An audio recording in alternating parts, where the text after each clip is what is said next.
যে আমাকে যদি যে আক্রমণ করতে আসছে সে আমার সাথে কথা বলবে না, সে আমার গলা টিপে ধরবে ডাইরেক্টলি। শুনতে চাই যে জাতীয় ঐকমত্য প্রতিষ্ঠা করবার কথা বলা হচ্ছে, সেই পথে কতটা বাংলাদেশ, ইতিমধ্যেই বিভাজন মতানৈক্য কতটা আছে সেটা কিছুটা ইঙ্গিত করলেন মিস্টার নাজমুল হক প্রধান। আপনার অবজারভেশন? আমার কাছে আসলে জাতীয় ঐকমত্যের যে ধারণাটা প্রথম তো শুরু হলো, আমার কাছে মনে হলো যে একটা বিস্ময়কর কিছু ঘুরতে যাচ্ছে। এর কারণ হলো উনি বয়স্ক মানুষ, মুরব্বী, সর্বজন শ্রদ্ধেয়, চমৎকার করে কথা বলেন। He has a extraordinary motivational power. তো উনি ডক্টর মোহাম্মদ ইউনূসের সরকার প্রধানের কথা বলছেন। জি, সরকার প্রধানের কথা বলছি। তো মোটিভেশনাল পাওয়ার আছেন, চমৎকার করে কথা বলেন, ইংরেজিতে বলেন, বাংলায়ও বলেন। আর যখন হাসেন, এত চমৎকার করে হাসি বাঙালি সাধারণত হয় না। আমরা যারা হাসি, আমাদের হাসি ওনার মতো সুন্দর হয় না। তো ওনার সেই মোহনীয় কমনীয় হাসি, তার ব্যক্তিত্ব, সব কিছু মিলিয়ে উনি রাজনীতিবিদদের মধ্যে যে অনৈক্য রয়েছে এই মুহূর্তে, সেটার একটা ঐক্য সাধন তিনি করতে পারবেন। আমি একজন পজিটিভ মানুষ হিসেবে সেই চিন্তাটা করেছি।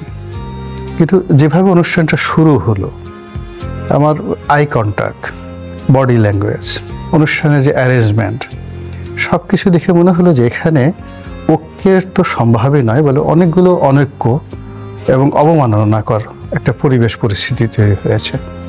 ধরুন, এই ধরনের পরিস্থিতিতে সাধারণত গোল টেবিল বৈঠক হয়।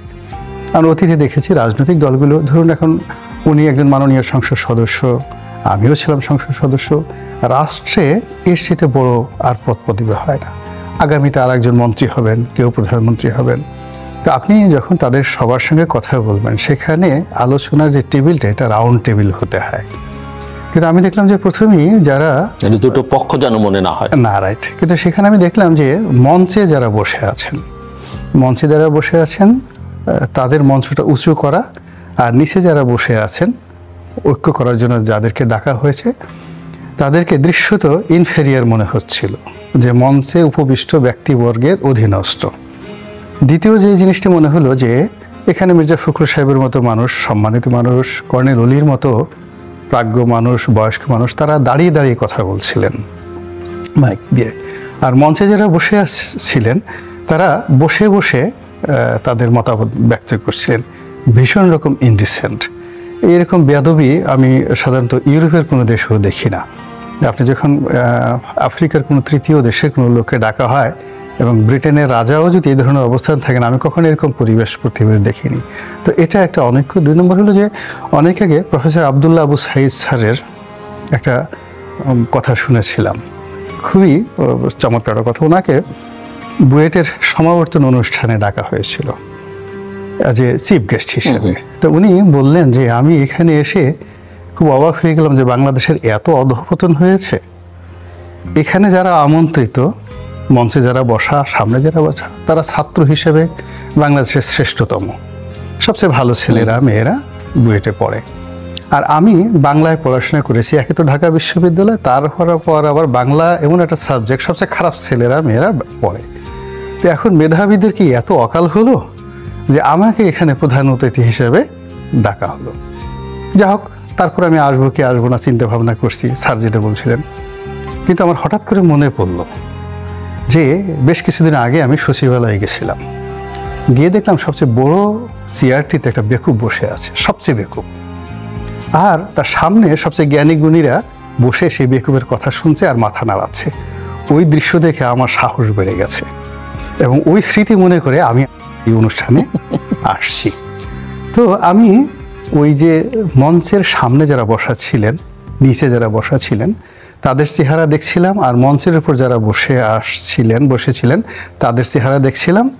আর প্রফেসর আবদুল্লাহ আবু সাঈদের সেই বক্তব্য আমার কাছে মনে হচ্ছিল। তো কাজে এখানে অনৈক্যর যে সুর বসাতে শুরু হয়েছে, এনভায়রনমেন্টে শুরু হয়েছে। তারপরে ওখানে রাজনীতি এমন একটা বিষয়, আপনি চিন্তা করেন জাসদ ভেঙে কয় টুকরো হয়ে গেল, আওয়ামী লীগ বহুবার ভাঙলো, আমরা যেখানে নিজেদের ঘরের মধ্যে ঐক্য করতে পারি না। এটি কিরকম একটা ব্যাপার যে এসে রাজনীতি হলো হিউম্যান বিহেভিয়ারের, মানবিক ব্যবহারের সর্বোচ্চ একটা বিষয়। এখানে ঐক্য করার মতো ঘটনা কোনো মহামানব পৃথিবীতে জন্ম নেয় নাই, এখনো পর্যন্ত কেউ কখনো এই কাজ করতে পারেনি। সময়ের প্রয়োজনে কেবলমাত্র রাজনীতিবিদরা নিজেরা নিজেদের সাথে যখন ঐক্য করে তখনই ঐক্য করা হয়। তৃতীয় কোনো শক্তি, সেটা মিলিটারি পাওয়ার হোক, জুলিয়াস সিজার হোক, নেপোলিয়ন বোনাপার্ট হোক, কখনো কোনো দেশের রাজনৈতিক ঐক্য করতে পেরেছে এটা আমি দেখিনি। ফলে এই যে এখানে যে সরকারি অর্থ ব্যয় করে যারা এই কাজ করছেন তারা আমার ক্ষুদ্র মানুষ, তারপর আমার কাছে মনে হচ্ছে এটা wastage of time, money and energy. আর যারা যাচ্ছেন আমার কাছে এটা শোভনীয় মনে হচ্ছে না। এবং তারা ওখানে যেভাবে গিয়ে যে ট্রিটমেন্ট পাচ্ছেন, এর আগে একবার গেলেও কর্নেল ওলি সাহেবকে ঢুকতে দেওয়া হলো না। তারপর আবার মাহমুদুর রহমান মান্না সাহেবের মতো মানুষকে একবার দাওয়াত দিয়ে যে এইবার শুনলাম 21 অনুষ্ঠানে অপমান করা হয়েছে, মানে তাকে ঢুকতেই দেওয়া হয়নি। এবং তিনি এসে এতটা অপমানিত হয়েছেন, আমি জিন্দিগিতে ওনার মুখ দিয়ে কখনো এরকম নেতিবাচক কথা শুনি। উনি বললেন যে আমার জীবনে কখনো এরকম অপমানিত হয়নি। তো সেই দিক থেকে এই যে যা কিছু হচ্ছে, যারা কিছু কাজ করছে, এদের কথা কর্ম সব কিছুর মধ্যে এবং চিন্তা চেতনার মধ্যে কোনো ধারাবাহিকতা নেই। ফলে এখানে ঐক্যের তো কোনো সম্ভাবনা নাই। এবং ইতিমধ্যে গত সেই আগস্ট থেকে আজ অবধি বিশ্বাস করেন যে অনৈক্যগুলো রাজনৈতিক অঙ্গনে তৈরি হয়েছে। স্বাধীনতার পরে এইরকম অনৈক্য কখনো তৈরি হয়নি।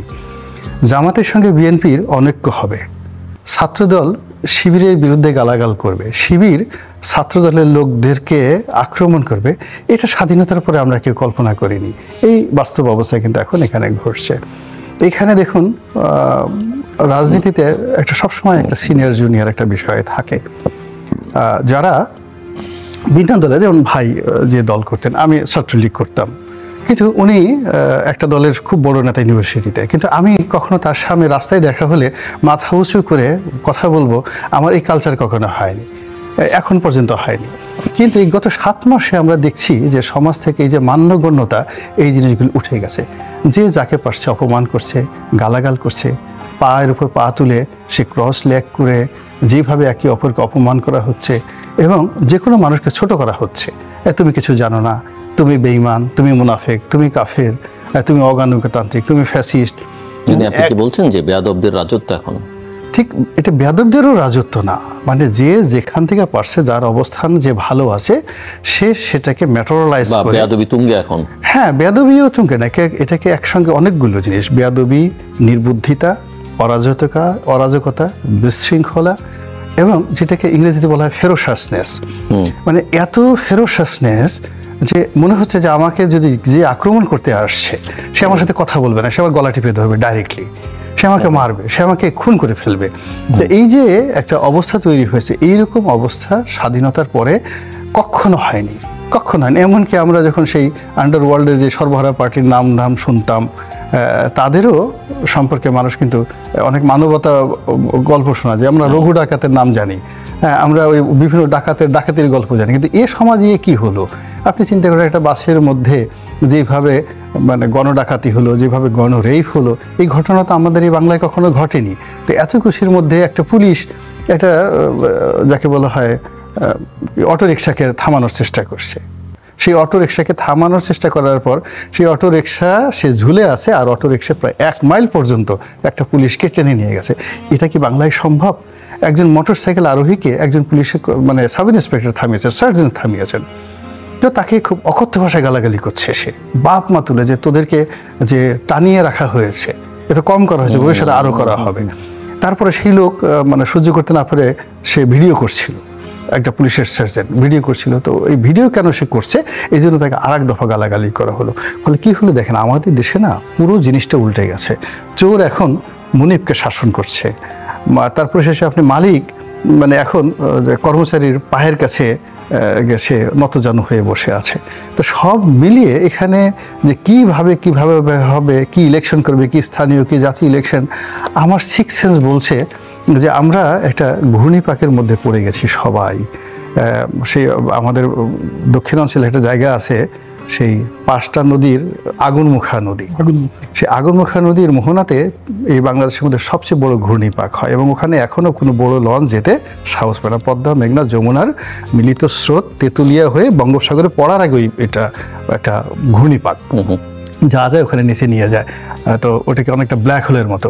তো এখন আমাদের মনে হচ্ছে যে এই সময়টি আমাদের জন্য একটা ব্ল্যাক হোল, এখানে সব কিছু হারিয়ে যাচ্ছে, যাকে কথা হারিয়ে যাচ্ছে, নীতি নৈতিকতা হারিয়ে যাচ্ছে, ধর্মবোধ হারিয়ে দিয়ে যাচ্ছে, এবং আমরা কোনো একটা বিষয়ের উপরে 24 ঘন্টা সাস্টেন করতে পারছেন। ধরেন আপনি একটা কথা বলেন, ওই কথার উপর আপনি নিজে যে 24 ঘন্টা স্থির থাকবেন এরকম পরিবেশ নাই। সকালে যেটা চিন্তা